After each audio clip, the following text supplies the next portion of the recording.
안녕하세요, 루장입니다. 낸시 펠로시 미국 하원 의장이 대만에 도착을 하였는데요.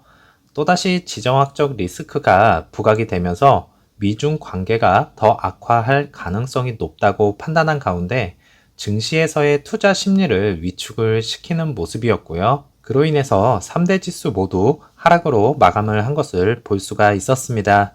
나스닥 역시 증시의 상승세가 이제 둔화가 되는 모습을 보여주고 있네요.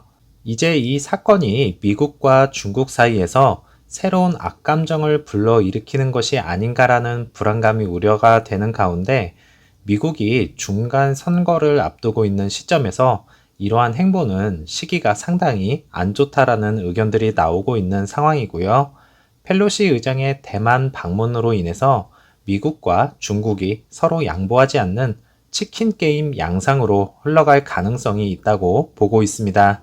루시드는 플러스 6.48%가 상승을 하였고요.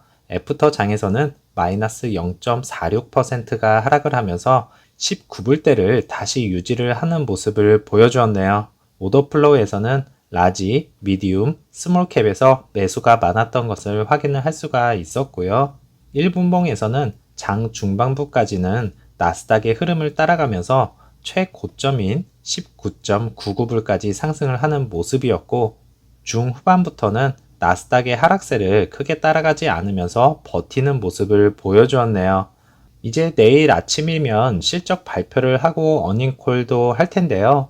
어닝 서프라이즈는 아니더라도 선방까지는 해주었으면 좋겠고 지난번처럼 카페트와 글라스 같은 정말 어처구니 없는 발언만 하지 않았으면 좋겠네요.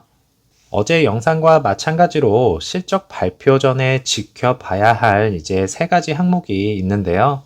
올해 생산 대수는 12,000대에서 14,000대를 발표를 하였고 애널리스트들은 145.49 밀리언 달러를 기대를 하고 있었습니다.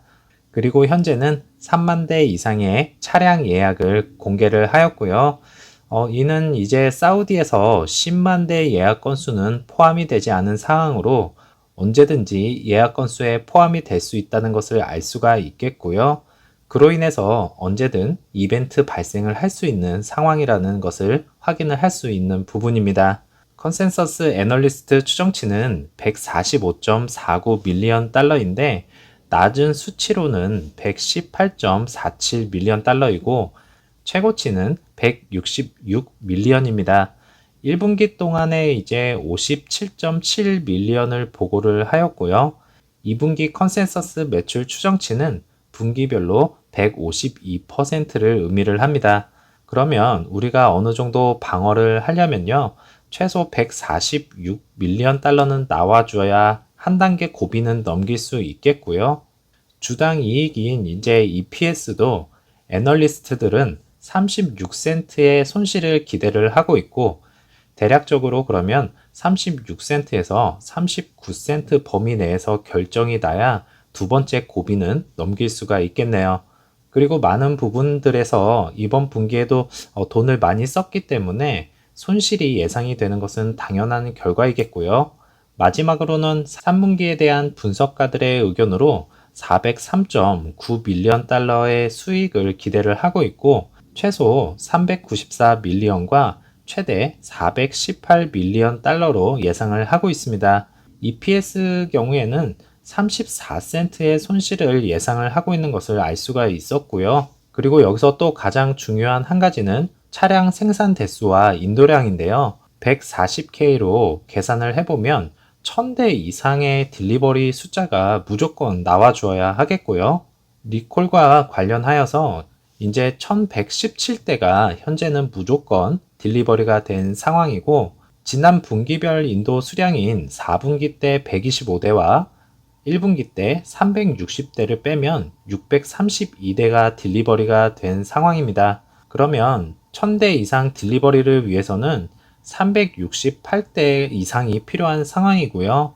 이렇게만 보자면 1000대 달성은 무난해 보이지만 2분기 중간에 한번 품질 문제로 인하여 딜레이가 되었던 부분이 있었기에 그래도 안심을 할 수 없는 상황도 고려를 해봐야 할 부분이겠고요. 그리고 다음으로는 생산 대수인데 이게 참 걱정입니다. 딜리버리는 뭐 그렇다 치더라도 루시드 측에서 생산 대수는 어느 정도는 공개를 해야 하는 것이 아닌가라는 생각이 아직까지도 들고 있고요. 그러면서 투자자들은 불안감이 지속이 되면서 증시의 불안감이 돌면 항상 5%에서 8% 하락을 밥 먹듯이 하고 있는 상황이니까요. 이런 부분에 있어서는 안타까울 뿐이고요. 어닝 서프라이즈가 나와 주었으면 하는 바람이 상당히 크지만 또 너무 기대를 했다가 실망하는 부분이 나오면 더 많이 아프기에 선방 정도로 해주었으면 좋겠네요. 이제 베어스 워크샵에서 영상이 업로드가 되었는데요. 외관은 크게 달라진 부분은 없어서 넘어가겠고요. 주차장 모습에서는 포장된 차량은 많아 보이지만 딜리버리는 현재 진행이 되지 않는 모습처럼 보입니다. 지난번 배터리 경고등으로 인한 업데이트가 있었는데 그 부분에서 업데이트를 진행을 하고 테스트를 거쳐서 딜리버리가 되는 것이 아닌가라는 또 추측을 해볼 수가 있겠고요. 생산 부분에 있어서는 지속적으로 생산이 이루어지는 모습처럼 보입니다. 스탬핑 구간에서는 철근 구조물이 상당 부분 진전 있어 보이고요. 그 밑으로는 또 다른 공사가 진행이 되어지고 있고 그 옆쪽으로는 자재들이 쌓여 있던 곳도 집안을 다지면서 공사가 진행 중인 것을 확인을 할 수 있었네요. 점점 커져가는 루시드 공장 모습을 보시면서 실적 발표에 대한 부담감은 조금이나마 떨쳐 버리시길 바라겠고요. 저는 다음 영상에서 찾아뵙겠습니다. 감사합니다.